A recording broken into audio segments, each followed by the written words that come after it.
Bom dia a todos. Meu nome é Sérgio Kerner, sou da Telebrasil.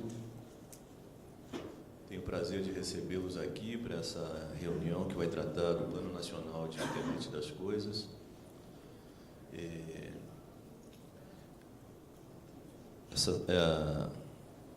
O plano ele está em andamento, com previsão de conclusão proximamente, então a gente vai ter grandes informações sobre essa proposta de política pública do governo, né? E antes eu queria fazer alguns avisos para vocês. Vocês sabem que a senha do Wi-Fi é 2017, a rede é Painel Telebrasil. Queria solicitar que vocês coloquem o celular no silencioso. Tem um aplicativo também, Apple Store, Telebrasil. Vocês podem baixar esse aplicativo, tem todas as informações do evento, programação, quem participa, os palestrantes, currículo. E também tem na parte de programação, tem a possibilidade de vocês efetuarem perguntas para essa sessão.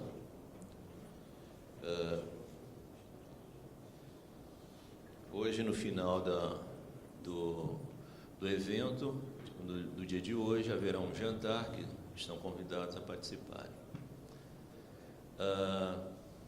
Na nossa mesa, a gente tem a elite do Plano Nacional de Internet das Coisas, né? O representante do MCTIC é o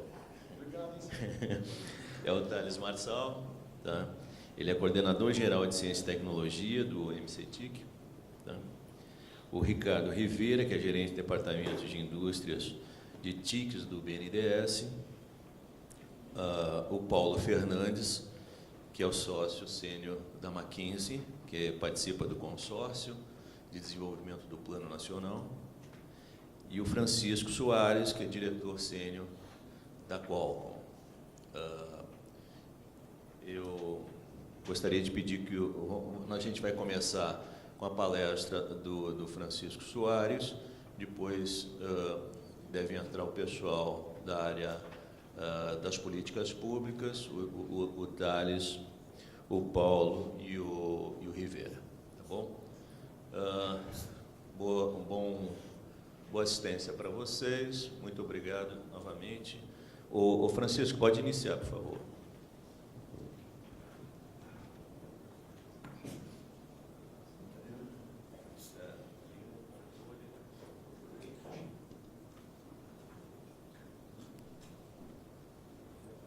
Bem, bom dia a todos.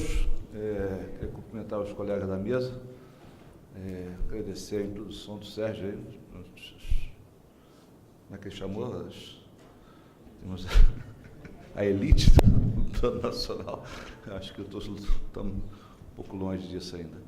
Mas eu estou aqui, apesar de ser representante na Câmara de IoT, né, e trabalho com todos aqui nas discussões internas da Câmara, a minha ideia aqui é fazer uma apresentação institucional da Qualcomm, né, como é que a Qualcomm vê a questão de IoT, e, evidentemente, o trabalho está sendo desenvolvido na Câmara e os pontos relevantes do plano vão ser apresentados para os demais colegas aqui. Então, eu queria começar...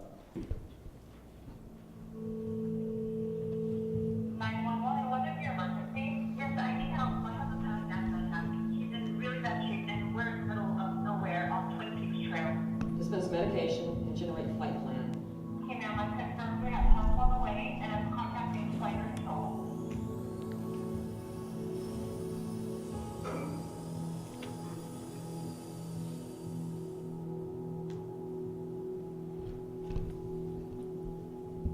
Routing medical drone, all clear. Flight time 3 minutes.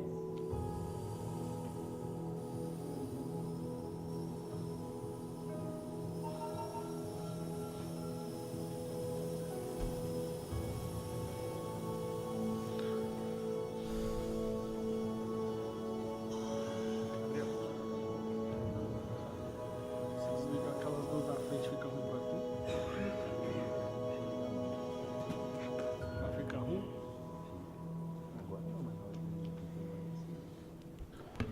esse é um vídeo só para esquentar um pouquinho, né? O drone é uma das prioridades da Qualcomm e a gente e foi escolhida a área rural, é uma das prioridades, né, que foi identificada pelo Plano Nacional de IoT. Então, a gente começa aí apresentando, dando uma ideia do ecossistema, né? A Qualcomm já vem trabalhando em diversas soluções na área de IoT, já tem mais de 1 bilhão aí de chips sendo utilizados em diferentes verticais, para diferentes aplicações, né? A gente costuma dizer, na Qualcomm, pelo menos, a gente costuma dizer que em 2020 a gente vai ter quase 25 bilhões de dispositivos conectados, né? Já girando em torno de 1 trilhão de dólares, né? Outras empresas têm até estimativas bem maiores, né? Tem empresas que estimam Cisco 50 bilhões de dispositivos conectados. Enfim, não importa o tamanho, não importa o número exato, o importante, a mensagem importante é que esses números são muito grandes, né? São extremamente grandes em diversas verticais. Então, esse aí é o ecossistema, são as tecnologias, né? O portfólio que a Qualcomm tem trabalhado, né? E de tecnologias dentro de IoT, né? Com todas essas alternativas aí de tecnologias que a gente tem desenvolvido com diferentes parceiros, inclusive, né? As plataformas são desenvolvidas com diferentes players do mercado, né? E a gente tem aí essas tecnologias sendo agregadas a essas plataformas. Então, uma das verticais que a gente tem desenvolvido bastante solução é essa de wearables, né? E que a gente usa aí, tem soluções aí para óculos inteligentes, né, com realidade virtual, rastreadores de crianças, smartwatch também é outra área que a gente tem desenvolvido plataformas para esse tipo de aplicação, pulseiras e handsets, né, também. Então, toda essa área de wearables é uma prioridade dentro da Qualcomm, é uma área que a gente tem investido bastante.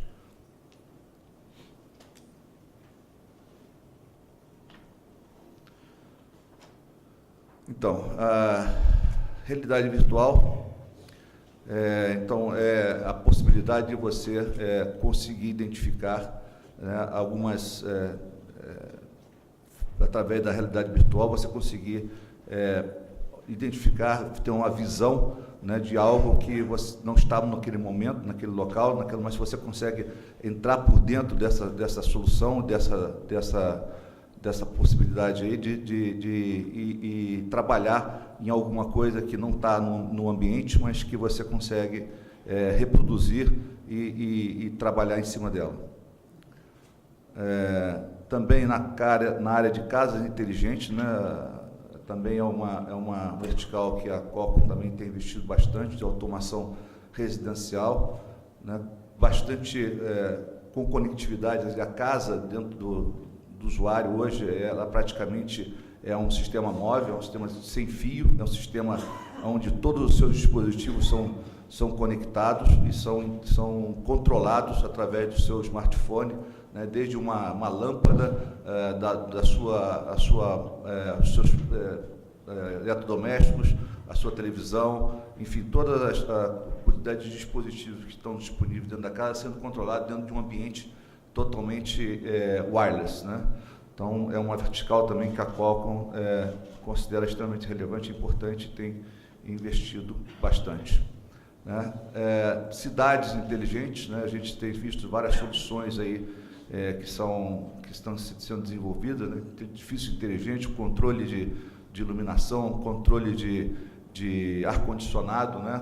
De forma inteligente, onde você consegue fazer esse controle de uma forma que, se você tiver uma falta de energia, alguma coisa, você pode desligar algumas coisas sem que tudo tenha necessariamente que deixar de funcionar, né? Também na área de tráfego, também com os carros, comunicação com sinal de trânsito, né? Que você pode através de um módulo se comunicando com um sinal inteligente, né, do seu carro, saber, por exemplo, a velocidade que você tem que manter para chegar no sinal, o sinal está aberto, né, e você poder passar. Então, várias soluções também, você ter uma comunicação do pedestre com o automóvel, com o carro, se passar na frente, você ter uma comunicação, um alerta de que alguém está atravessando. Então, todas essas soluções aí que estão disponíveis e que estão sendo desenvolvidas através de módulos de plataformas inteligentes com essa finalidade. Né? Garagens inteligentes, né? A parte também de carregamento de carro, né? Sem fio, né? O carro tem embaixo uns sensores e tem um módulo em que faz esse carregamento através de ondas eletromagnéticas sem a conectividade, sem ter a conexão física, né? Também na área industrial, várias soluções estão sendo desenvolvidas, né, pela Qualcomm, e uma das prioridades também é muito conhecida como uma das prioridades identificadas pelo Plano Nacional de IoT, né, a área de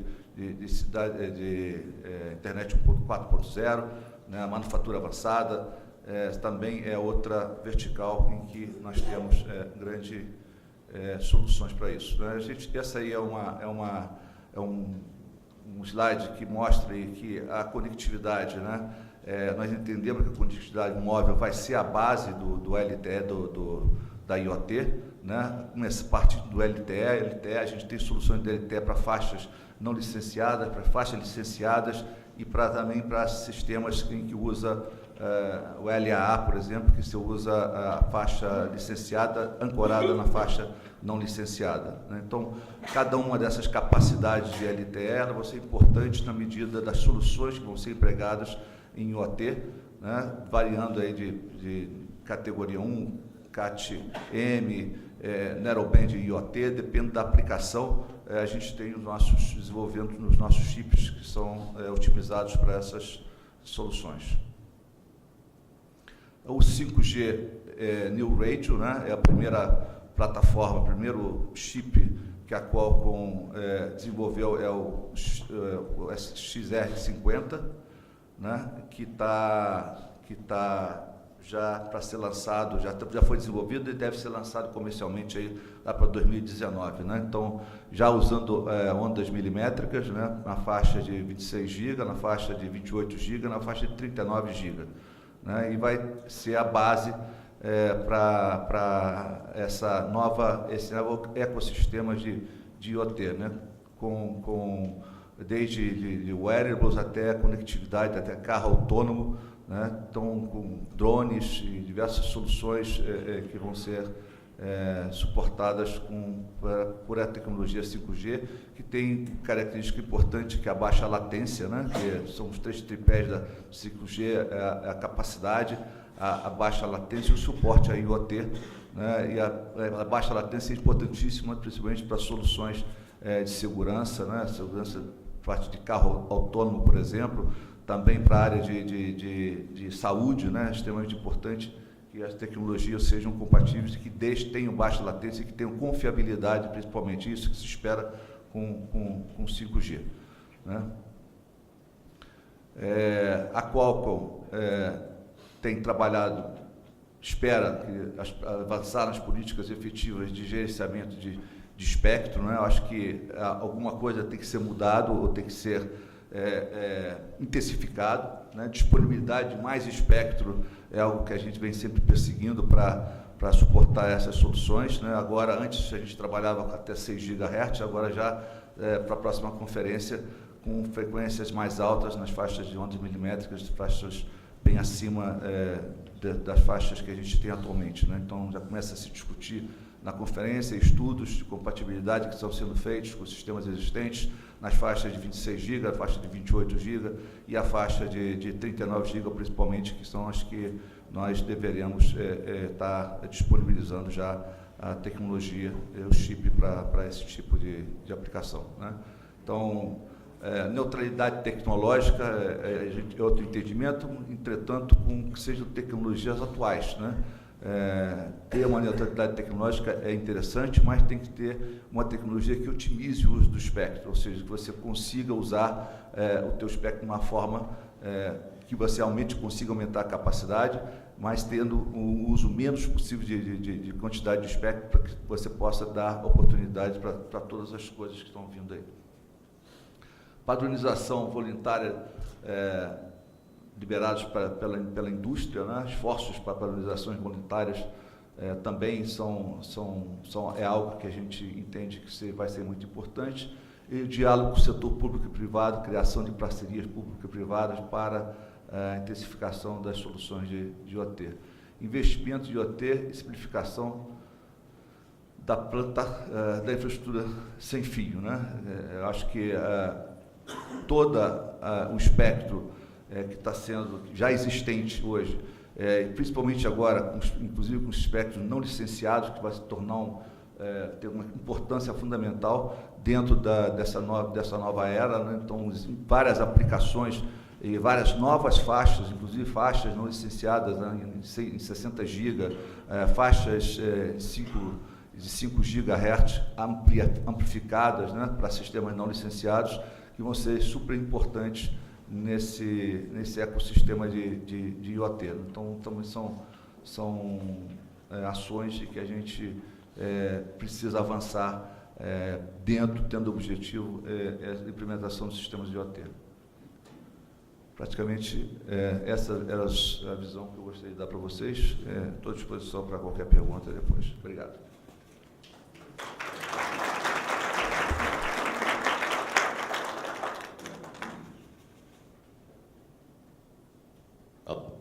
Obrigado, Francisco. Depois da apresentação do pessoal da mesa, haverá um tempo para perguntas e respostas, em torno aí de 25 minutos. Eu gostaria de chamar agora o Thales. É isso. Bom dia a todos. Obrigado, Sérgio. Obrigado aqui aos organizadores, né, pela mais um ano a participação nossa aqui, falando.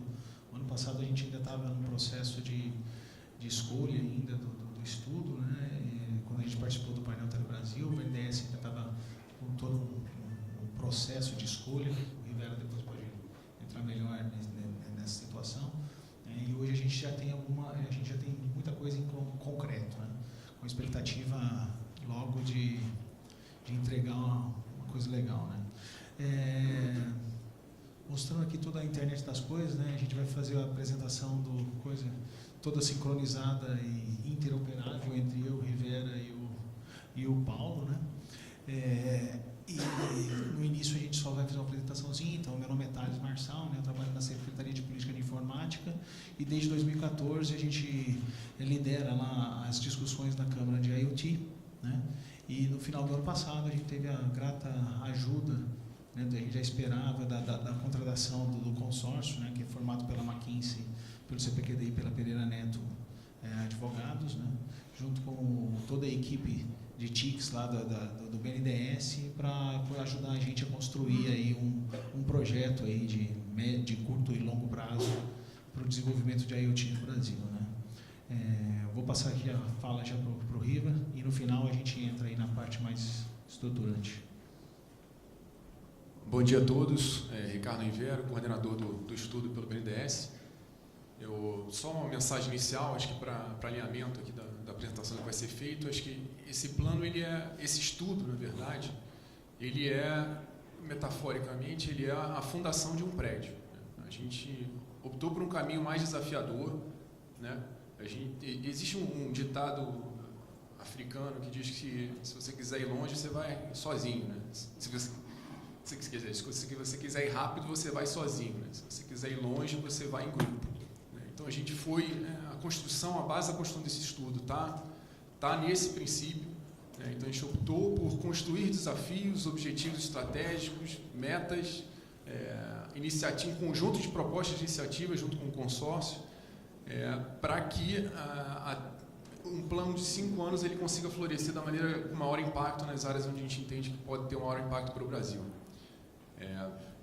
A gente passou esses 9 meses e está agora entregando o começo, em outubro, o começo de um plano, né? Isso a despeito da reclamação da equipe, da nossa equipe de trabalho, que quer usar a metáfora de que a gente está na maratona, está no quilômetro 40, faltam só 2 e nunca esteve tão perto e tão longe do final. Eu digo que a gente está no começo, né? O estudo ele é apenas um começo para que o plano transcorra de maneira profícua para o país e com um alicerce que são todos os atores relevantes, tanto no Estado quanto na iniciativa privada, conhecem o plano, sabem do que o plano está falando, sabem como a gente fez as escolhas de áreas a se focalizar e a gente tem um momento e um ambiente muito propício para a gente alinhar esforços em torno desses desafios que a gente quer endereçar com a ajuda da IoT. A tecnologia muda, as instituições vão mudar, os produtos das instituições de apoio vão mudar, mas nesses 5 anos, esses objetivos, métricas e visões que a gente vai passar aqui, a gente espera que eles permaneçam e foi nesse espírito que a gente construiu o plano. Bom dia a todos. Bom dia a todos, Paulo Fernandes, sou sócio sénior da McKinsey. Bom dia aqui, cumprimentar os parceiros da mesa. Olha, eu queria começar por dizer que um projeto desta envergadura poucos países no mundo têm. Portanto, nós sabemos isso, que andamos metidos nisto em todo o lugar. E, inclusivamente, posso dizer que recentemente fomos desafiados nos Estados Unidos souberam que isto estava sendo desenvolvido a promover um debate entre China, Estados Unidos e Brasil, exatamente sobre este tema de situações. Eu acho que é uma fundação extraordinária, como foi referido.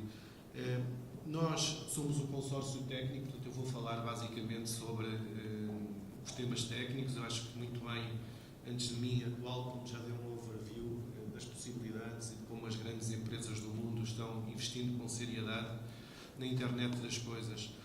O que é o grande conceito? Obviamente temos um tema de sensores que medem o mundo real, vão pegar dados que são depois processados através de algoritmos sofisticados que vão gerar insights. Este tipo de insights vai ser usado pelos negócios ou pode ser utilizado, digamos, pelas pessoas para criar bem-estar. Existe depois todo um outro desafio. Existe, de facto, o stack tecnológico, que vai desde as coisas, sensores, etc., até ao processamento, mas depois vai ser necessário adaptar a forma, modificar profundamente a forma como trabalhamos, os processos produtivos, os modelos de fazer negócio, as competências das pessoas. E muitas vezes o que aparece nesse outro stack, que é o stack horizontal e que tem que avançar em paralelo com o vertical, é que não está aí. Por isso é que tem companhias que estão investindo bilhões de dólares e não estão vendo um centavo de retorno no bottom line. E este é um grande desafio que nós estamos procurando ajudar a resolver. De qualquer forma, a revolução que a internet das coisas, como foi aqui muito bem mostrado, traz, hoje é quase sem dúvida não discutível que está ao nível da segunda revolução industrial. Isto é um exemplo, no Brasil, muita agricultura, é uma das vamos deixar grandes companhias, por exemplo, saem do modelo de fornecer maquinário para entrar num modelo totalmente diferente de serviço. Como estão sensores instalados nas máquinas, eles sabem exatamente quanto tempo e aonde cada máquina é utilizada. Portanto, eles deixam de vender o equipamento para passar a alugar o tempo. By the way, já que estão aí, os caras também fazem a manutenção preventiva do equipamento, cobram por ela, sabem as condições de utilização, sabem, portanto, o seguro, podem acoplar o seguro. As atualizações são downloads a partir da internet. Em paralelo vão desenvolvendo aplicativos que fazem funcionar todo o negócio também de uma forma muito mais eficiente, inteligente, aumentando produção, reduzindo produtividade. Isto é uma revolução enorme. As empresas têm que se transformar profundamente. E aqui é um exemplo de empresas, vamos falar de cidades, etc. É a tal coisa, ninguém tem ideia do alcance e da velocidade que isto vai desenvolver-se. Mas temos uma noção, isto começou não faz muito tempo atrás, não é? Mas já se veem, a tecnologia já existe, alguns caminhos, algumas coisas, outras vão com certeza aparecer, mas vimos os drones aqui aplicados para a saúde, uma aplicação super importante, mas podem aparecer em aplicações muito mais do dia-a-dia, como por exemplo entregas através de drones. Os automóveis autónomos já andam por aí, obviamente tudo isto vai depender agora da redução de preços, da adoção, da regulação, que neste caso não existe. Inteligência artificial a controlar todo o tráfego, não apenas de automóveis, mas de navios, etc., tudo o que seja. É um mundo overwhelming e tudo a mudar em paralelo. E muitos destes sistemas interagindo uns com os outros. Portanto, é uma enorme complexidade, não apenas tecnológica, mas eu repito, depois a nível dos processos, forma de funcionamento de todo o tipo de organizações. Os valores envolvidos são enormes. Isto é um estudo do McKinsey Global Institute. Estamos a falar para 2025 entre 4 e 11 trilhões de dólares de impacto na economia global. Isto é 10% do GDP mundial. Não quer dizer que o GDP vai aumentar 10%, porque muito deste valor vai ser passado para os consumidores e para as empresas através da redução de preços, ok? Mas os valores estão aí, em múltiplos ambientes, desde logo fábricas, aquele em que se antevê impactos maiores, mas cidades inteligentes, wearables and ingestibles, tudo o que tem a ver com sensores metidos e aplicativos à volta do corpo humano, e por aí fora. Neste estudo, o que nós fizemos foi uma primeira estimativa para o Brasil, para a mesma data, de 50 a 200 bilhões. Isto, obviamente, vai depender da capacidade de execução das empresas, do governo, etc. Mas, certamente, ter um plano destes é uma fundação extraordinária. Portanto, eu creio que o BNDES e o MCT, ao tomarem esta iniciativa, fizeram algo que em muitos outros países não foi feito e vai ser, com certeza, um exemplo para o mundo. Estima-se que 38% do impacto seja em mercados emergentes, 72% em mercados desenvolvidos. Porquê os mercados desenvolvidos maior? Não é porque haja mais aplicações, mas é porque os custos de produção, quer labor, quer serviços, lá são mais caros. Portanto, à medida que os mercados emergentes vão crescendo, isto vai desbalanceando para o lado dos emergentes. Mas, em particular, nos emergentes, grandes populações em cidades, porque há uma grande tendência mundial de urbanização, manufatura e rural em particular super importante no Brasil, mas manufatura dado o problema de produtividade, e depois todo o tema de bem social, saúde, segurança, etc. Portanto, são valores realmente muito significativos. O projeto, que foi lançado há cerca de um ano, tinha 3 grandes objetivos. O primeiro era ter uma aspiração estratégica global. Houve uma primeira fase que focou muito nisso. Qual é o big picture? Qual é a aspiração? Qual é o ponto de partida? Segunda fase, uma priorização das áreas de intervenção, verticais, que são ambientes, depois vamos ver quais são, e as horizontais, que são os enablers. Estamos neste momento na fase de conclusão dos relatórios específicos que resultam das investigações para os ambientes que foram selecionados. E depois, importantíssimo, o Plano de Ação 2018-2022, é o ponto de partida, como vocês acabaram de falar. Eu diria que é a parte mais difícil, porque o mais fácil foi fazer o plano. O valor agora está em fazer acontecer, especialmente em países latinos, em que muitas vezes não existe a disciplina. Portanto, todo o tema da governança, da liderança, do contínuo envolvimento dos atores vai ser fundamental. Muito breve, o projeto é conhecido, ele teve 3 fases até agora, está a concluir a fase 3. Portanto, foi feita a primeira fase, grande benchmarking internacional, o entendimento da situação do Brasil do lado da oferta e da procura, roadmap tecnológico. Depois foi feito de uma forma muito criteriosa e com enorme envolvimento da Câmara, de todos os stakeholders, quais as verticais, quais os enablers seriam aprofundados, e foram aprofundados na fase 3. Estamos na fase de elaborar o plano. Esperamos que no início do próximo mês possamos ter entregáveis claros para todo o mundo. Eu acho que os colegas hoje já vão dar primeiros insights sobre o que vai aparecer. Depois, como o Rivera falou bem, a parte que está ali a azul, à direita, é a parte importante e a parte difícil, que é fazer acontecer. Estamos no início e, portanto, a colaboração de todos vai ser essencial para que isto aconteça. Portanto, enorme oportunidade, desde logo para o mundo, mas também para o Brasil. Qual foi o processo seguido até aqui? A primeira grande característica, e por isso é que isto demorou 9 meses, eu acho que foram 9 meses de um enorme e, eu diria, sem precedentes envolvimento no mundo. Eu acho que quando nós formos a Barcelona, lá no GSMA, e isto vai ser plenário, todos os países vão estar interessadíssimos no processo. Obviamente o MCT e o BNDES no centro, depois toda a equipa técnica de projeto, os conselhos consultivos de líderes de opinião do Brasil, que se reuniu mensalmente, um comitê executivo que tinha o MCTIC, mas muito a Anatel, o MEDIC, o planejamento, as associações nacionais industriais, de agricultura, de comércio, portanto, todos os decisores aí, a Câmara da IoT, que acarinhou, obviamente, o processo, múltiplos especialistas, associações, empresas e agentes. Os números são impressionantes. Por exemplo, na consulta pública teve mais de 2.200 contribuições. No Future Lab teve 500 participantes, mais de 100 horas de workshop, etc. Não é? Portanto, eu acho que isto é notável. Portanto, o projeto ele vale, obviamente, pela sua recomendação técnica, mas eu acho que mais pelo alinhamento que foi possível construir com a liderança do BNDES e do MCTIC. Para além disso, foram lançados bytes da IoT, através de uma ferramenta online de engajamento, que permitiu mapear toda a infraestrutura que existe já hoje no Brasil, as iniciativas em curso e também as ideias de múltiplos atores sobre as aspirações. Fase 3, identificação das iniciativas. Aqui os colegas vão falar, obviamente, em muito mais detalhe. Elas eram centenas, não é? E foram identificadas novamente através de workshops. Os números, novamente, são impressionantes. Teve mais de 90 horas em cerca de 14 sessões por vertical, por horizontal, múltiplas entrevistas, estão aí algumas fotos, foram realmente sessões muito engajantes, muito participativas, com muito valor acrescentado. Qual é a visão? Eu aqui vou-me deter um pouquinho, talvez, na frase principal, porque ela tem... Realmente a IoT pode ser um enorme enabler, facilitador, acelerador de desenvolvimento sustentável.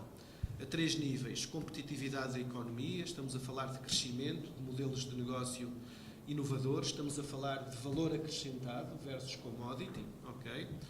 A outra área, claramente, fortalecimento da cadeia produtiva no Brasil, fortalecer as empresas, as competências, as pequenas e médias empresas, termos inovação, criar ecossistemas, redes, em que iniciativa privada, academia, institutos com patrocínio do governo colaboram para desenvolver aplicações que têm impacto no país.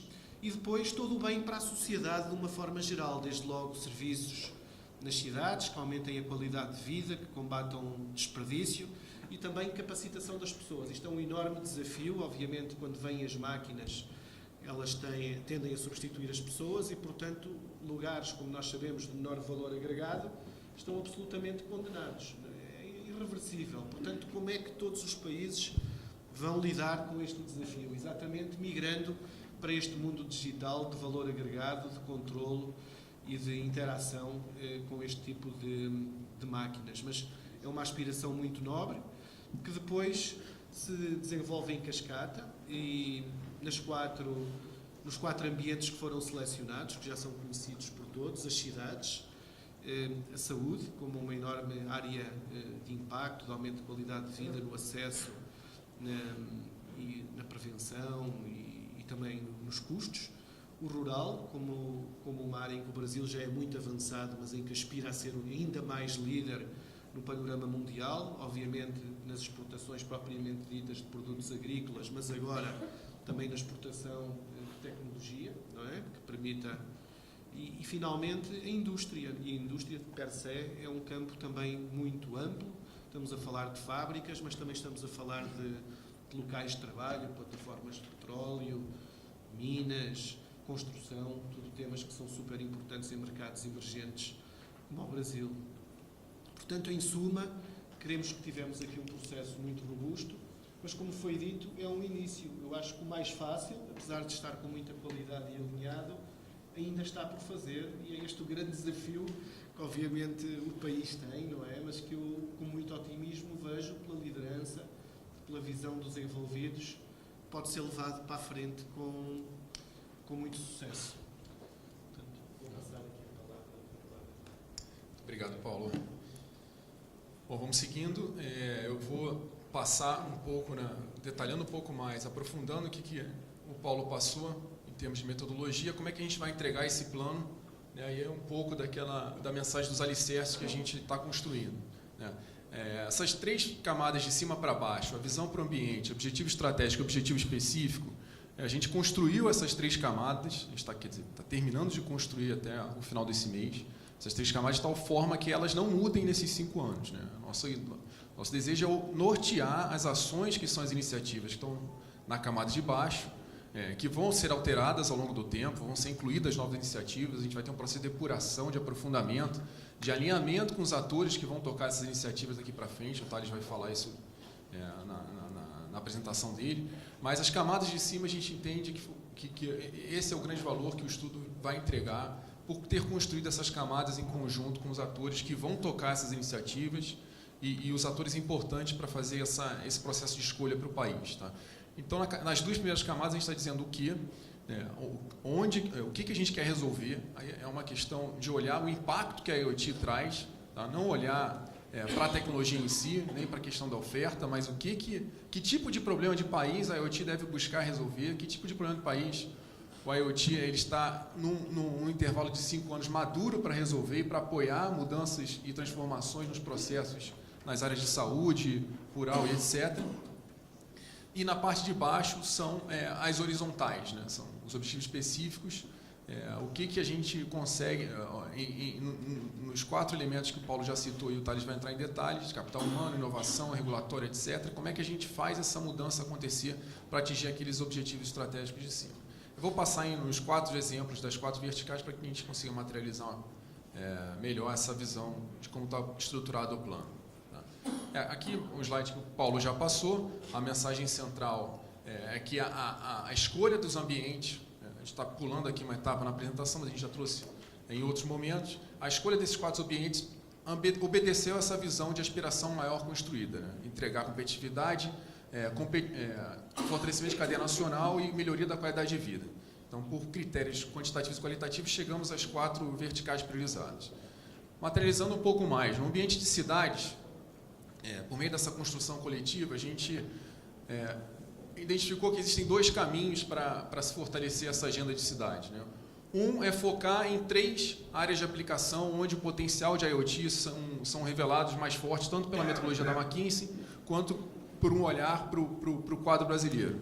Quais são essas 3 áreas de aplicação? Mobilidade, segurança e o uso mais eficiente dos recursos que estão sob gestão de uma prefeitura ou prestam um serviço público, como energia, esgoto e resíduos.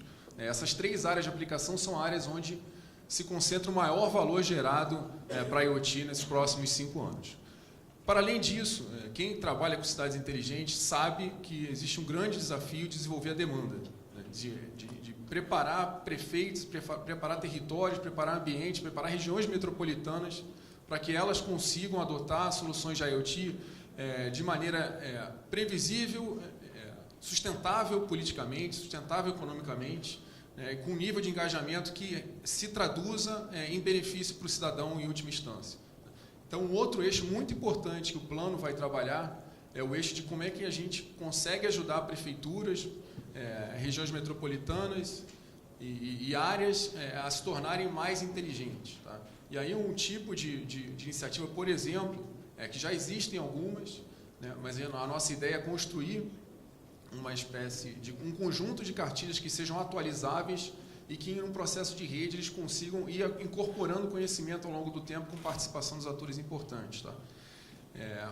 Bom, além disso, apenas para destacar, nossa visão também entende que existe espaço para desenvolver tecnologia local e se exportar a tecnologia também nos 4 ambientes. Eu não vou me repetir nos próximos slides, mas essa mensagem precisa ser passada que todo estudo e o plano ele tem um olhar duplo, né?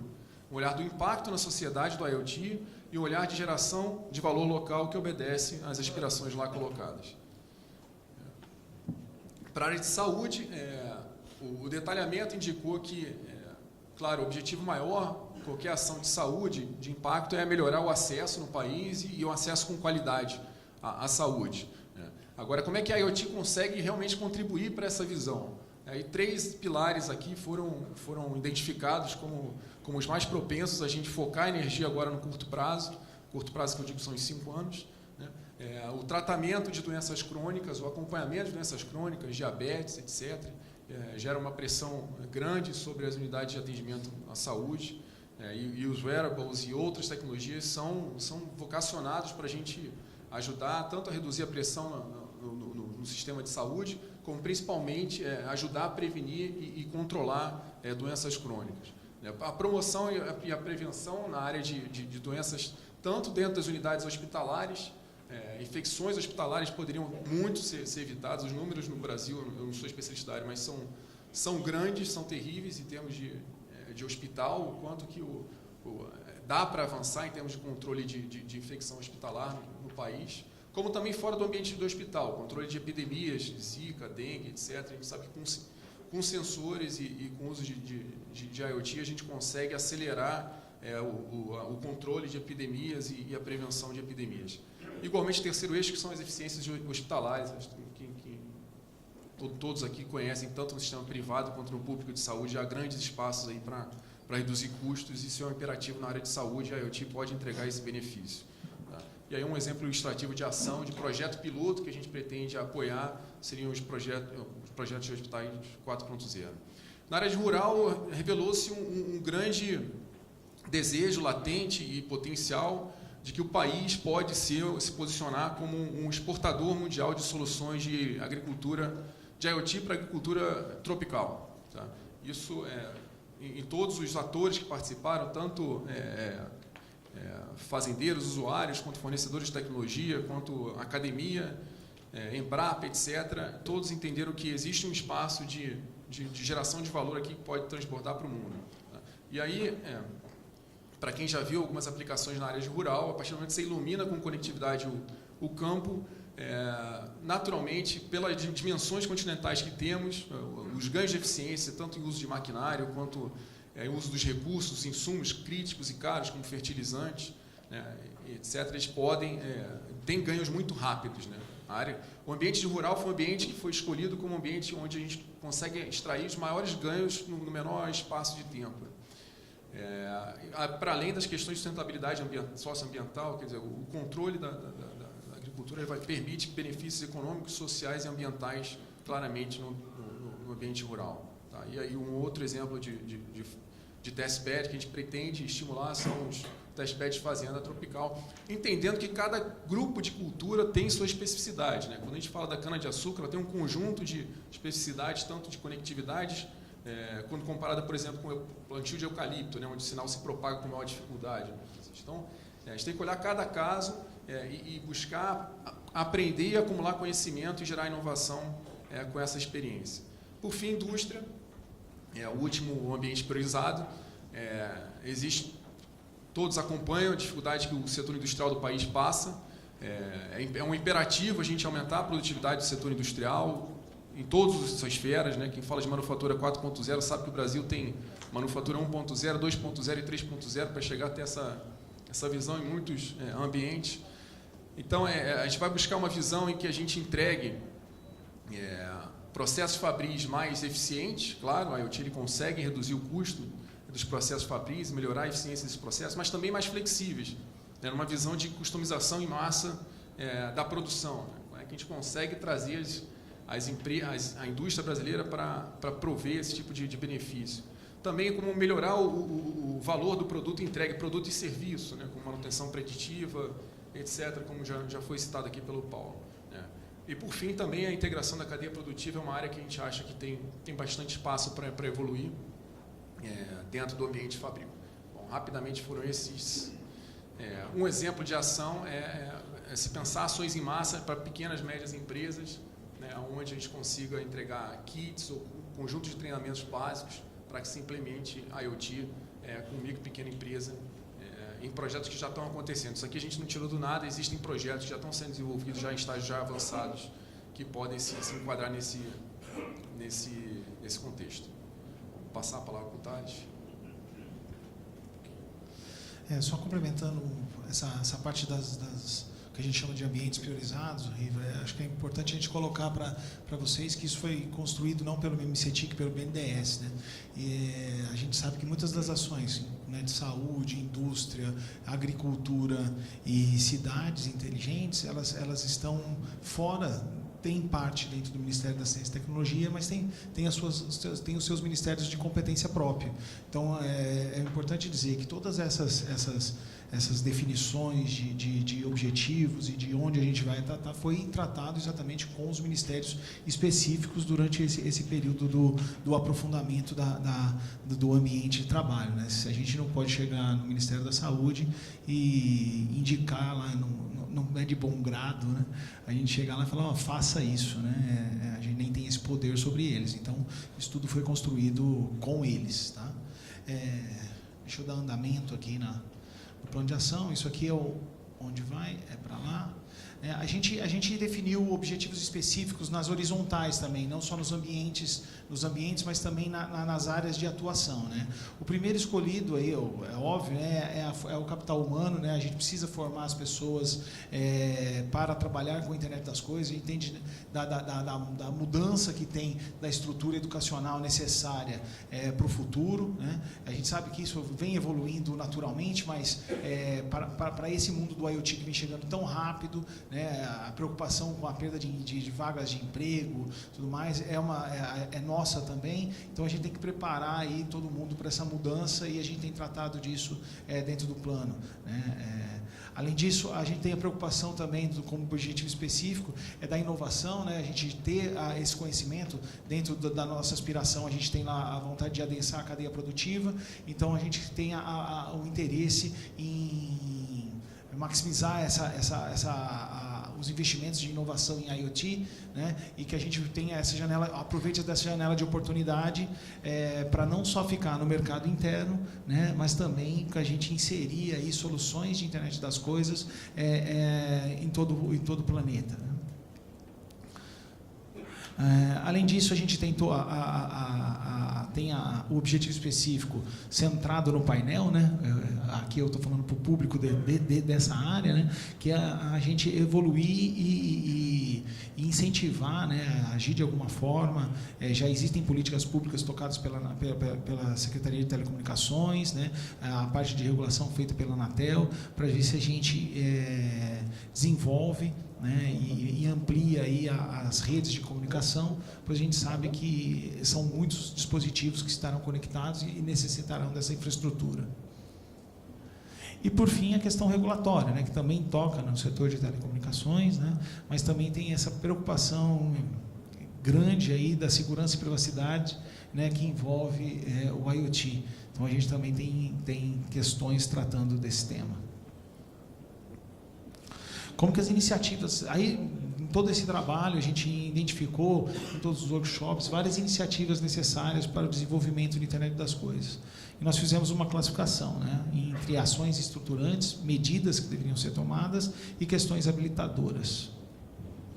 Dentre elas, né, a gente foi levantado eu não lembro o número agora e não está nem no meu slide, 106, né, Paulo? Foram 106 as iniciativas levantadas, né, e a maioria ficou em medidas que devem ser tomadas, né, depois ação estruturantes e as menores as habilitadoras. Isso a gente ainda está adaptando, exatamente isso é o trabalho que a gente tem agora no final. Essa classificação ela pode ser alterada, né? Telecom está em ação estruturante ou habilitador, né? Exatamente, então dependendo de algumas, a gente ainda está meio classificando ainda.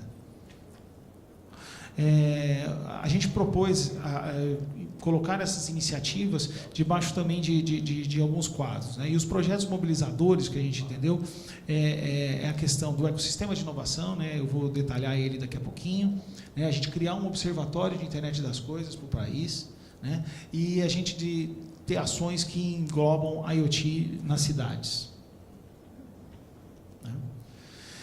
Dentre as iniciativas aí que se enquadram no projeto mobilizador, né, a gente tem a questão do ecossistema de inovação, né? São 40% das iniciativas levantadas, elas tocam nesse setor, né, nessa iniciativa, né? O restante é observatório e IoT. Os demais são questões regulatórias e tudo mais que foram levantadas, né? Regulatórias, fiscais, né? Que estão ali nos outros 37. Primeiro, o ecossistema de inovação, né, a gente deve sempre buscar derrubar algumas barreiras, né? Então, a gente tem a questão da descontinuidade, a ausência da avaliação da articulação, da política de inovação, o baixo nível de... como a gente tem o contingenciamento de recursos atualmente, né? A questão da baixa descoordenação, os recursos de financiamento serem um pouco descoordenados, né? A gente pretendia que, com o plano de IoT, a gente entendesse todo esse mecanismo que acontece já de políticas públicas, né? E criasse um sistema e aplicasse num sistema de inovação voltado para a internet das coisas, né? Sempre isso puxado por quê? Pela demanda. Então, quais são os setores que estão dentro do país com demanda para recursos para que a gente desenvolva isso? Sempre focado naqueles 3 critérios, né? Nos 4 critérios. Da gente ter uma inserção internacional, da gente ter a inovação dentro do país, disso ter retorno financeiro para as empresas brasileiras, né? E que a gente consiga ter tanto uma estrutura de inovação na base, como também na dos produtos finais. O exemplo, o que a gente tem trabalhado nesses últimos dias e para construir tanto a questão da governança, a articulação, como que seria o financiamento de tudo isso, né, o famoso ecossistema do famoso ecossistema de inovação, a gente tem estruturado isso em centros e redes de competências, né? Eu vou ficar mais aqui, acho que nos centros de competência. Não, eu sempre troco redes, desculpa, nas redes de competência, que é onde a gente trata dos ambientes de aplicação, tá? Que é o quê? Né? Praticamente. Não, já não tem, né? Então, é nesse. A gente pretende fazer o quê, mais ou menos, que a gente está ainda construindo com todo mundo, né? Um ambiente onde a gente possa ter a troca de informações, onde esteja centralizado todas as necessidades que os empresários têm, que ali seja associados às empresas, que seja associados os centros de tecnologia.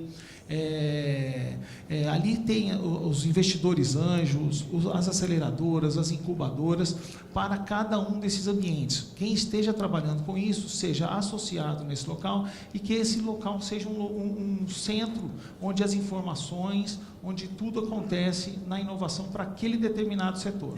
Como isso vai ser feito, se vai ser um ambiente físico, se vai ser um ambiente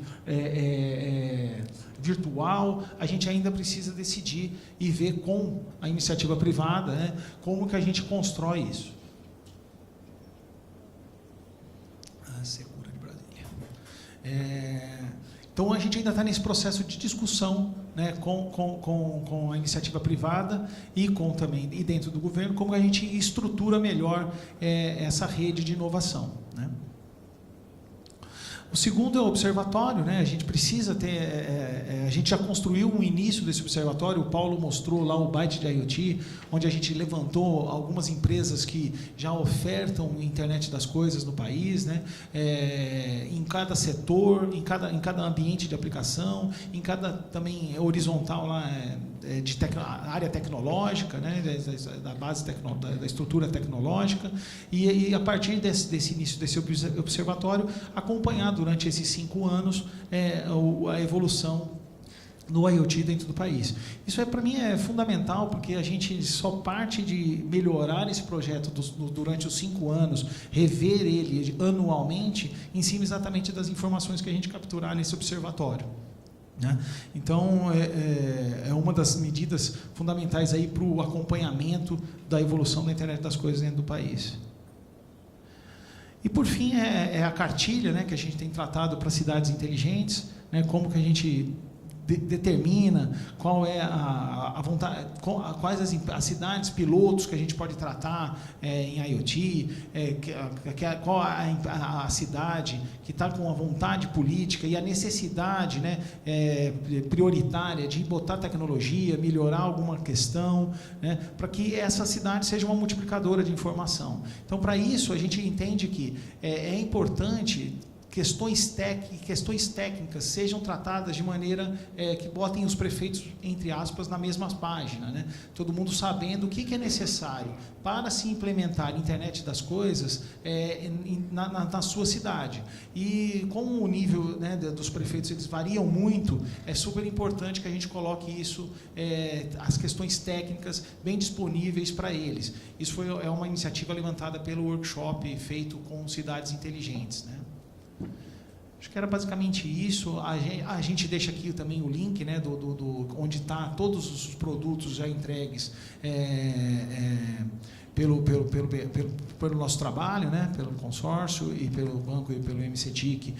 Fica nessa página hoje do Banco Nacional de Desenvolvimento. A gente deve ter um link logo também no novo portal do Ministério da Ciência e Tecnologia. E hoje à noite a gente deve colocar mais 2 documentos lá. O Max deve lançar isso no jantar, né, a questões dos documentos referentes ao diagnóstico de horizontais. Passando aqui, a gente não tem um slide, acho que já terminou, mas passando para vocês aqui os próximos passos, né? A gente tem agora a Câmara de Internet das Coisas, ela deve fechar os seus trabalhos, porque todo esse trabalho sempre é validado pela Câmara de IoT, né? No dia 26 de setembro, né? A gente tem reunião da Câmara de IoT, eu vejo alguns membros aqui, né? E logo posteriormente, nessa próxima semana, a gente fecha os trabalhos, adapta qualquer nova informação que seja levantada na Câmara de Internet das Coisas, e a nossa pretensão é fechar, né, o estudo de IoT, né, na FutureCon, com já o processo do lançamento do plano, ou na própria FutureCon, ou próximo, nos próximos dias subsequentes. Né? Eu acho que era isso. Sérgio, mais uma vez, obrigado aí pela oportunidade da gente falar do nosso trabalho. É um trabalho que foi muito denso durante esse ano, né? A gente, tanto eu como o Rivera, não ficamos só nesse assunto durante nossos afazeres, mas eu posso dizer que foi um dos trabalhos mais prazerosos que eu já fiz no serviço público, e eu espero que ele tenha frutos, porque eu acho que a nossa expectativa é exatamente essa. Paulo, agradeço também a participação da McKinsey, em nome de vocês, em nome do CPQD e também do Pereira Neto Advogados, né, pelo excelente trabalho aí que vem nos apoiado, né, com algumas rasgas, mas sempre para a construção, né, Paulo? Era mais ou menos isso. A gente se coloca aqui à disposição de qualquer esclarecimento, qualquer dúvida que tenha surgido durante a nossa apresentação. Ok, obrigado ao pessoal do consórcio. Se percebeu a sintonia e a harmonia, inclusive na forma de apresentar os trabalhos do grupo aqui. Essa harmonia até parece o Grêmio jogando futebol. Mas eu queria agradecer a vocês pela participação, né? Nós vamos ter agora um período de perguntas e respostas, né? E eu não sei se vocês já indicaram alguma coisa no aplicativo, mas também pode ser feito aqui presencial. Tem um interessado aqui.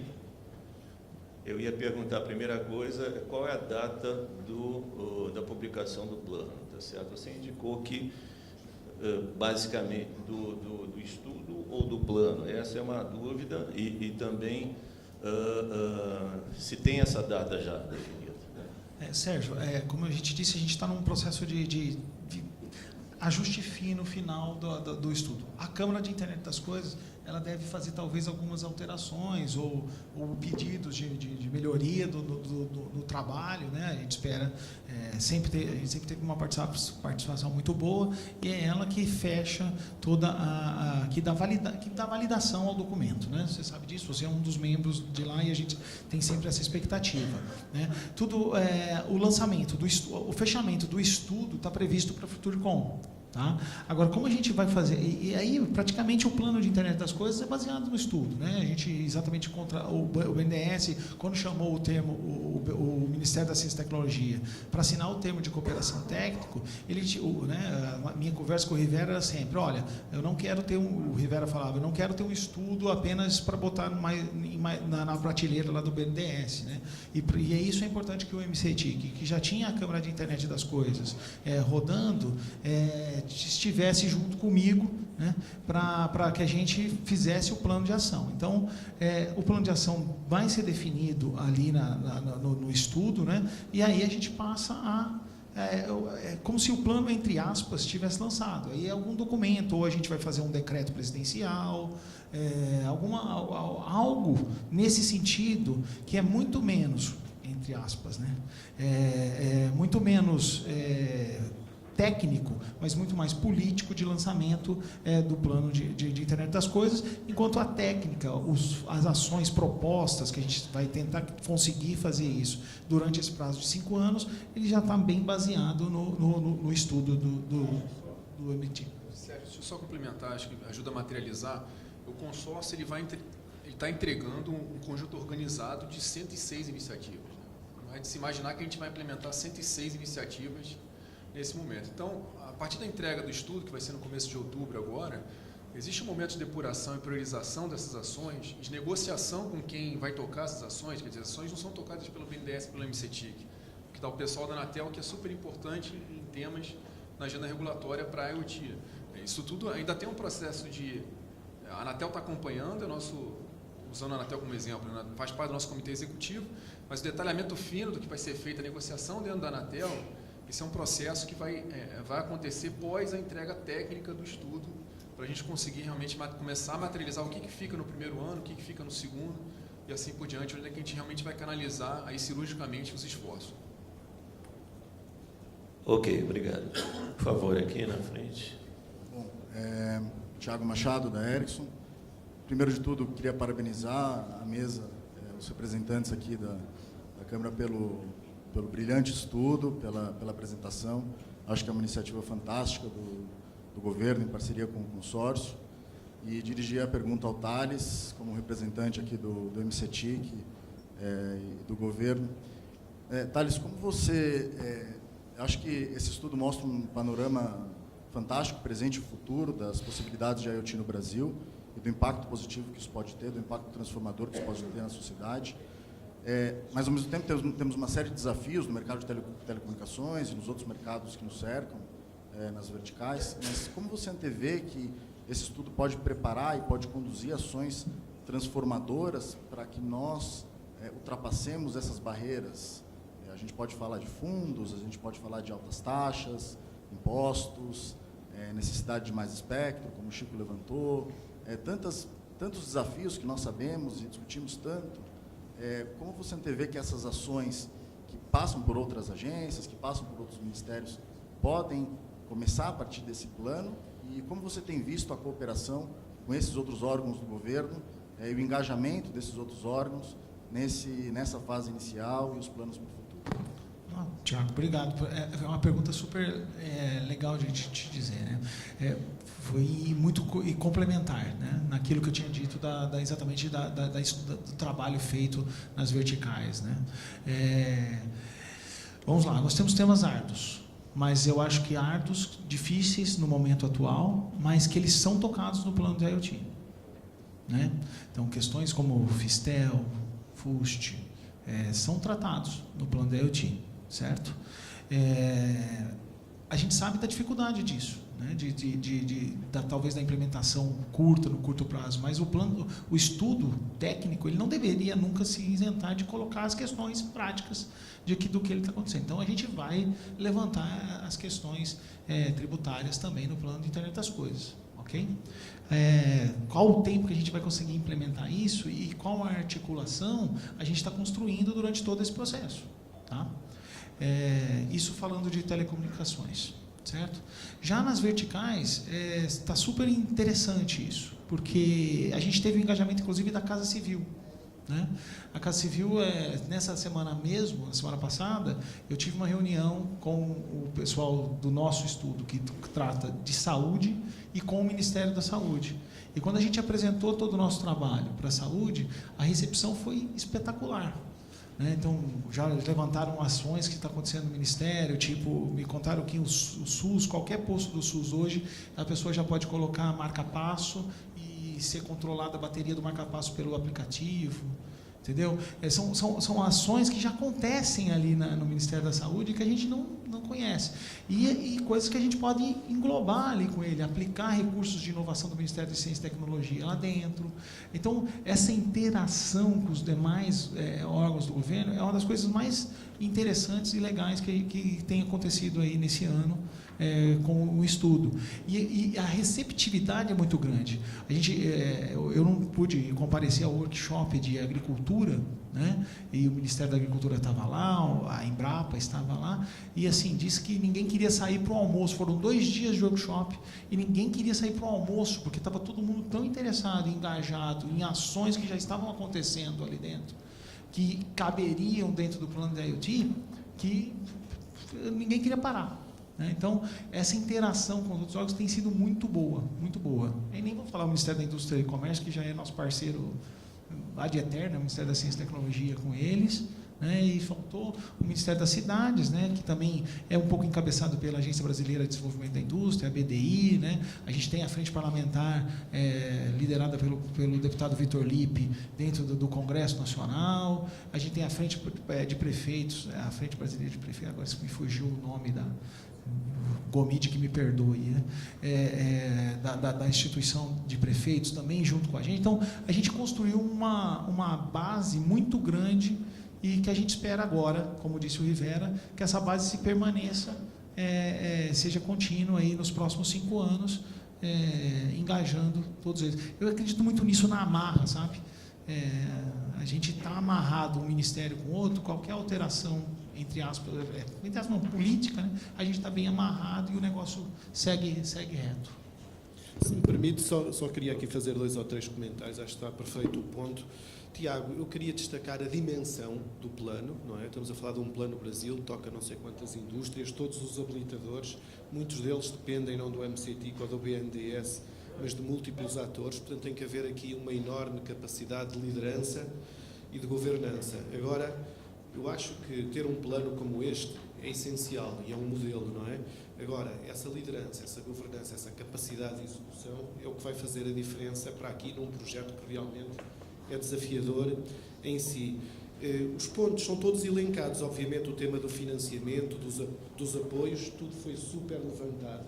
Muitos deles não dependem apenas destes atores que estão aqui na mesa, até porque, obviamente, quando toca a recursos, estando o Brasil na situação em que está, obviamente haverá o governo como um todo de ponderar onde é que os recursos devem ir, são para a esquerda, são para a direita, não é? Agora, o plano, de alguma forma, não está dependente disso, está dependente de algumas dessas ações estruturantes que foram identificadas, mas ele está preparado para avançar. Agora, nós propomos que esse tipo de recursos seja considerado. A outra, ainda sobre os recursos, procura haver, acima de tudo, uma introdução de inteligência e coordenação. Portanto, já existem muitos fundos no Brasil, muitas fontes de apoio, quer financeiro, quer de competência, que têm que ser direcionados para estas prioridades. E, portanto, não é necessariamente criar dinheiro novo, pode ser também um redirecionamento. Mas colocar aqui que, obviamente, existem as verticais, mas depois existem todos esses habilitadores que foram falados a nível de talento, a nível de criação dos ecossistemas de inovação, regulação, o tema da multioperabilidade, os estándares. 60% de todo o valor que vimos não vai funcionar se os sistemas não forem abertos e não houver comunicação e interoperabilidade, não é? E, portanto, tudo isso vai ter que ser considerado no plano que vai olhar para as áreas que dependem essencialmente da MCTIC e BNDES, mas como um todo, não é? E por isso é que esta subida ao nível da Casa Civil e eventualmente a nível presidencial seja relevante, porque os habilitadores não dependem tanto destas áreas. Agora, a obrigação de os identificar e de provocar a discussão e de eventualmente colocar prazos para a decisão dentro de um macroplano com responsáveis claros, isso existe. Ok, a gente tem um comentário da Qualcomm nesse momento, por favor. Depois eu passo as outras perguntas.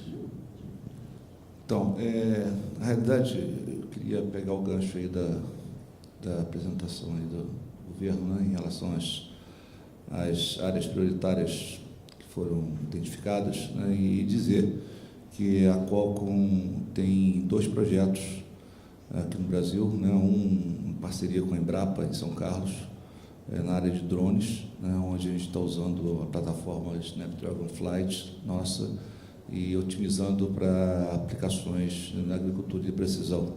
Esse projeto já está em andamento já há algum tempo, né, e desenvolvemos estamos desenvolvendo coisas aqui juntamente com a Embrapa, né, e dentro da área rural, da vertical rural que foi identificada pelo plano, né. Então, isso está trazendo, os drones vão ter capacidade de identificar pragas, identificar necessidade de fertilização do solo, e assim como também trazer um adicional benefício na medida em que você consegue até diminuir o valor do seguro pago, né? Quando o fazendeiro faz o seu financiamento aí junto ao Banco do Brasil, por exemplo, né? Quando você tem uma plantação mais segura e controlada, você consegue diminuir o valor do seguro. E também um outro projeto já na área da outra vertical de saúde, né, que a Qualcomm vai lançar agora, provavelmente nos próximos 2 meses aí, a gente vai lançar já está funcionando, mas a gente vai lançar oficialmente, né, que a gente tem dentro da Qualcomm uma maneira de fazer esse tipo de projeto. Primeiro a gente implementa e depois a gente faz o lançamento.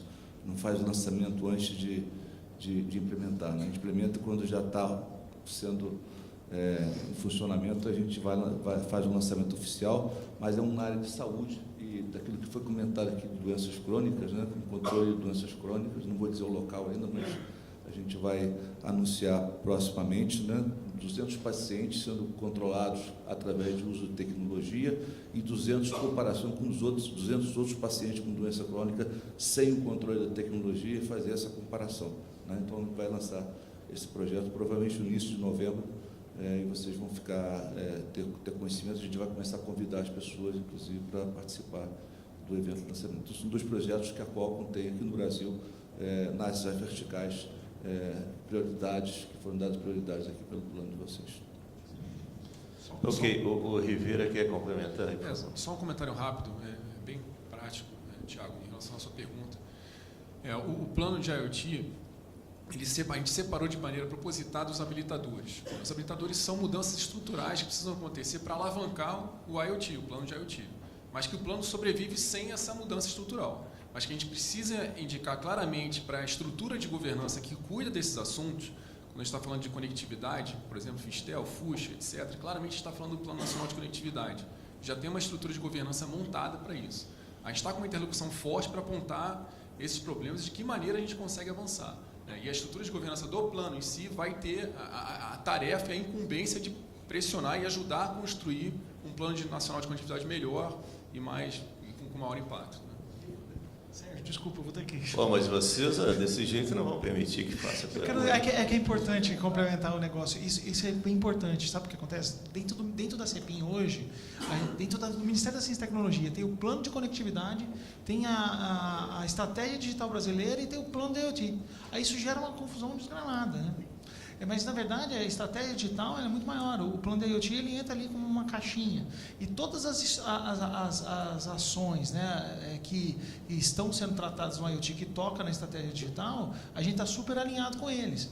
E a mesma coisa, na questão do plano de conectividade, a gente está super alinhado com a Secretaria de Telecomunicações, né, e também com a Anatel. A gente fez reuniões com eles, né, para exatamente saber, a gente não sair lançando no plano de IoT nada que não seja possível de fazer. Ok, a gente tem 2 questões que foram colocadas pelo aplicativo, tem um pedido, se eu não me engano, ali atrás. Eu vou ler aqui uma pergunta do representante da Oi, o Juscelino Carvalho. Monitorar e gerenciar os serviços de internet das coisas está endereçado no estudo nas ações de infraestrutura? Existe alguma orientação sobre monitoração do serviço, além da infraestrutura? O Juscelino está aí. Eu estou um pouco... você pode explicar melhor, Juscelino? Eu sou do Centro de Gerência de Rede. Oi? Oi? Tá bom. Oi? Então, eu trabalho no Centro de Gerência de Rede da Oi, tá? E assim, eu gostaria de saber se dentro do estudo tem alguma recomendação sobre como gerenciar esse ambiente todo de IoT, né? Porque é super complexo e a criticidade do serviço é muito maior do que o serviço que a gente tem hoje em telecomunicações, né? Deixa eu te entender melhor. Você está querendo falar de infraestrutura mesmo, da infraestrutura de telecom, então segurança dessa rede, como ela trabalha Qualidade, e tudo mais. Funcionamento, e do serviço também, né? Tá. Ou se isso está a cargo da indústria, né? Não, então, eu acho que a parte do serviço, ela está a cargo da indústria, da inovação. A gente está trabalhando exatamente com os polos lá de inovação, os centros de inovação, agora é o nome, né? Tem as redes e os centros de inovação. A gente não detalhou aqui na apresentação os centros de inovação, que é exatamente tratar de temas mais técnicos. Então, a gente queria ter um centro de inovação para telecom, por exemplo, para conectividade, né? A palavra é melhor. Né? E, ao mesmo tempo, a gente está trabalhando tanto dentro do plano da IoT e alinhado com a estratégia digital brasileira, a questão de segurança de rede, que é fundamental para a internet das coisas. Ok, por favor, ali, enquanto passo o microfone, eu vou fazer a outra pergunta aqui que chegou. É do Márcio Brasil Intelsat. Após a definição do plano, como vocês, pessoal do consórcio, veem a atuação da iniciativa privada no desenvolvimento de internet das coisas no Brasil e qual será o nível de dependência das empresas de recursos públicos? Olha, eu acho que esta é uma questão essencial. Eu se calhar vou pegar ali no ponto do Tales dos ecossistemas de inovação, que são um mix de redes de inovação com centros de competência.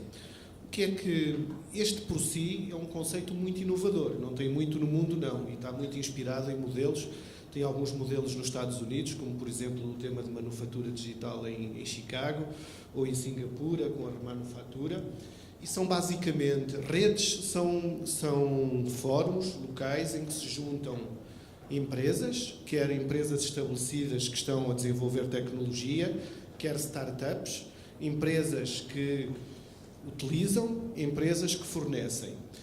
Obviamente, também essas empresas devem estabelecer parcerias no contexto dessas redes com os ICTs, com centros de investigação, com as universidades e, obviamente, com a presença também dos órgãos públicos, não é? No nosso ponto de vista, é absolutamente, obviamente, o Estado, como em qualquer país, tem que estabelecer o grande modelo e o grande direcionamento. Mas é absolutamente impossível um programa desta natureza funcionar sem iniciativa privada. Portanto, a definição do modelo desses ecossistemas de inovação, em que estamos aqui a falar, pelo menos de 4, neste momento, para cidade, saúde, rural e indústria, é, digamos, o fórum essencial para que isto aconteça, não é? Obviamente, nesses centros, são também fóruns privilegiados para definir prioridades e para fazer executar planos. E, obviamente, tudo o que é recursos do Estado que estejam disponíveis, que sejam os possíveis para este tipo de aplicações, é para aí que deve também fluir para as prioridades. Portanto, eu diria que grande responsabilidade das empresas privadas, estamos aqui ao lado a Qualcomm, é uma delas, não é? Em definir projetos e prioridades. Obviamente as empresas também vão investir, porque estes centros vão desenvolver aplicativos e soluções que vão ter impacto direto no mercado e nos consumidores, mas obviamente toda a promoção, a nível de capacitação, mesmo eventualmente financeiro, deve fluir para aí. Portanto, eu diria fortíssimo protagonismo do setor privado, pode ser mais forte ou menos forte. Por exemplo, na Ásia, são as próprias empresas em Singapura que definem os projetos, não é o governo, são as próprias empresas, elas pagam para estar nesses centros e, como pagam, podem definir quais são os projetos, muito confidenciais, e depois formam as redes com as pequenas empresas, com as universidades etc.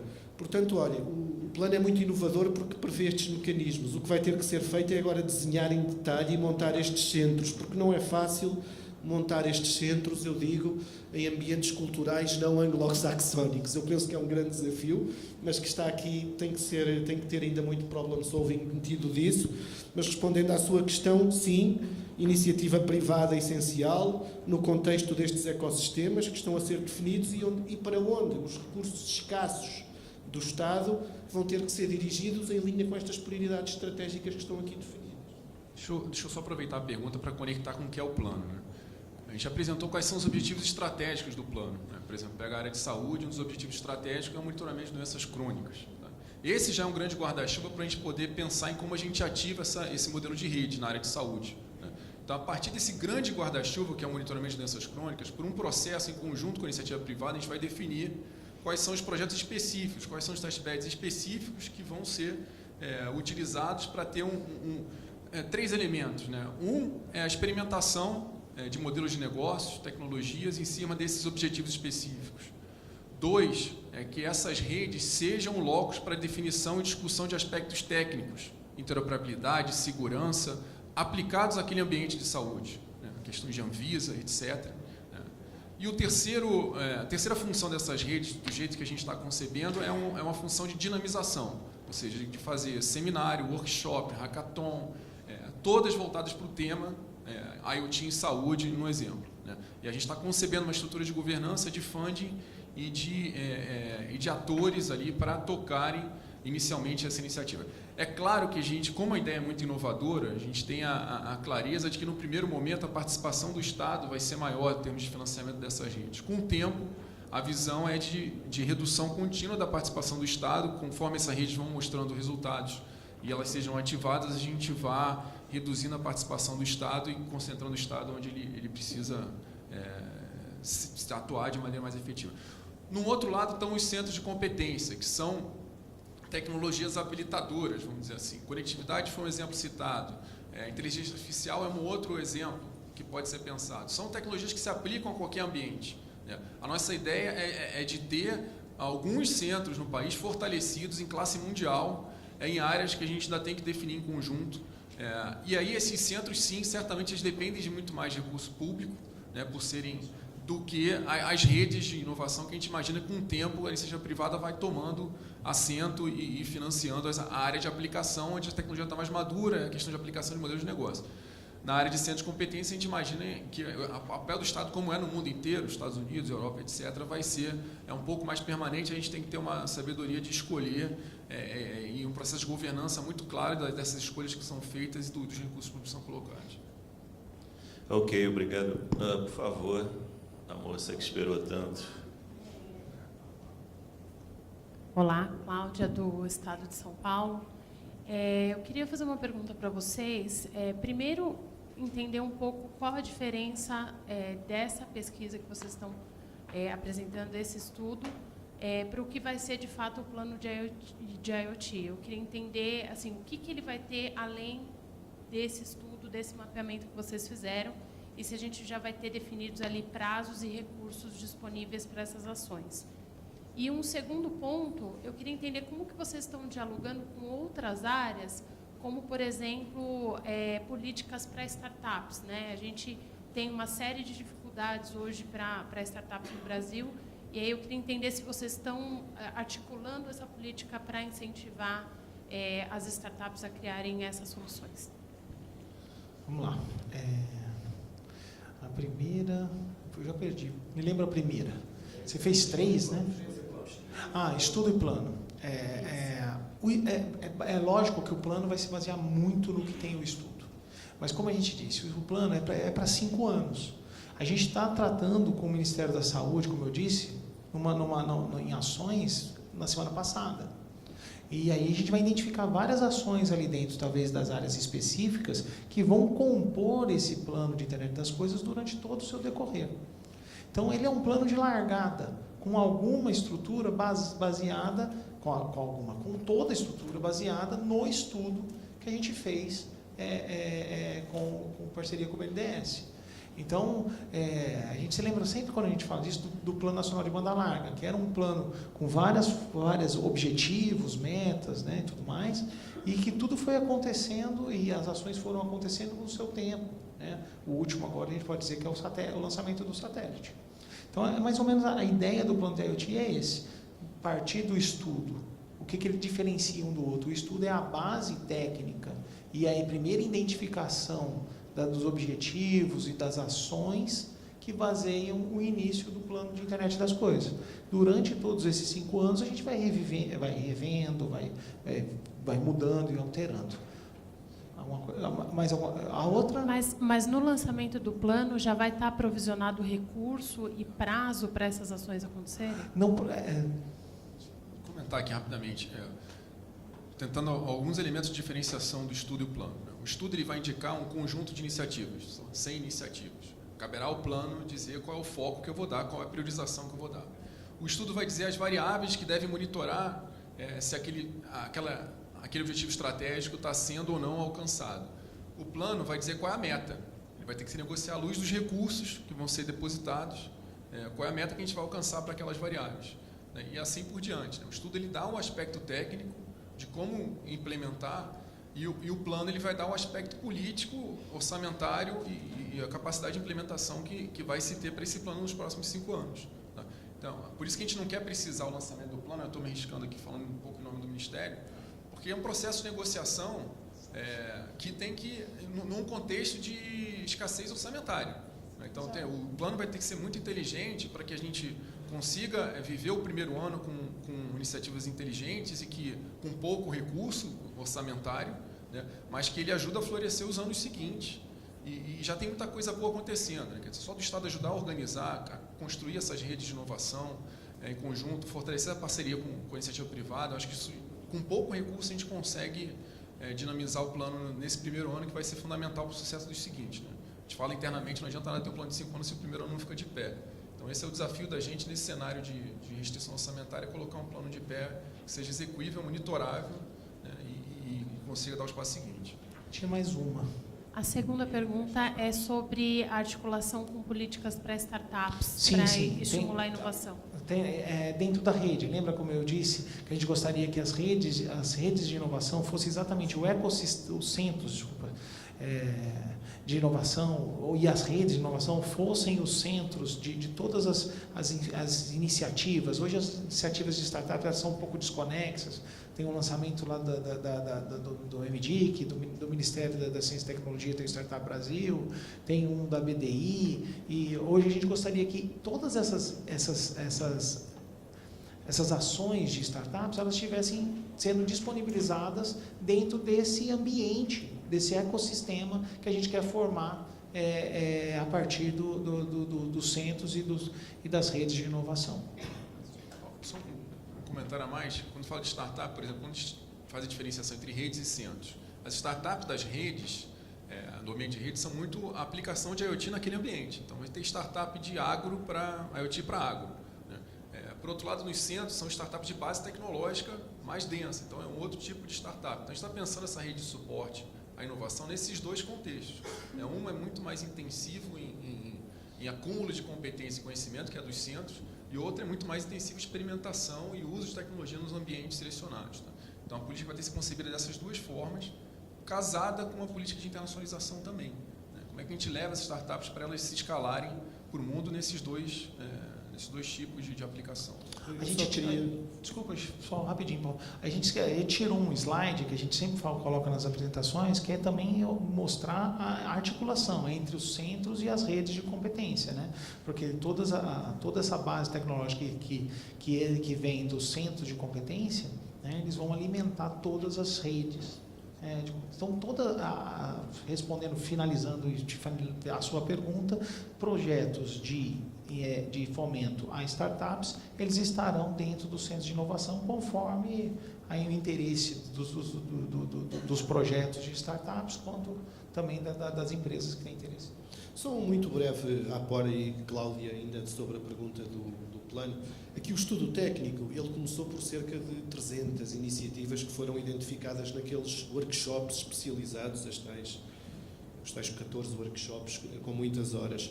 E Desses cerca de 300 iniciativas, que seriam ações a tomar para o Brasil, foram selecionadas cerca de 100.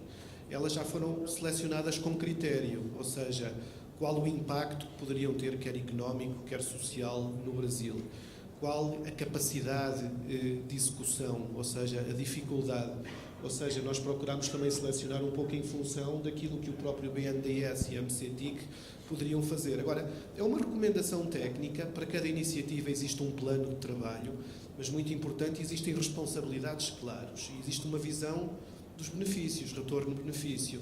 Este é o trabalho técnico. Agora caberá, digamos, ao Governo pegar nisso e fazer as escolhas dentro das 100, quais são aquelas, dados os recursos que temos, onde vai ser priorizado e o atuar. Se calhar até vai atuar em todas, só que numa sequência, ao longo dos 5 anos.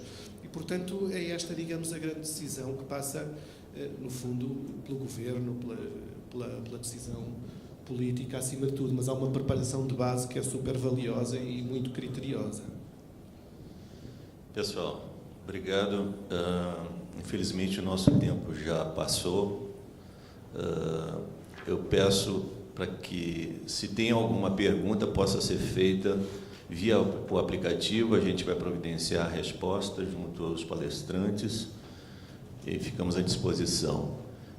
Obrigado aos representantes do consórcio, ao Chico, da Qualcomm, pela brilhante participação. Muito obrigado à assistência. Hoje foi melhor que sessão espírita.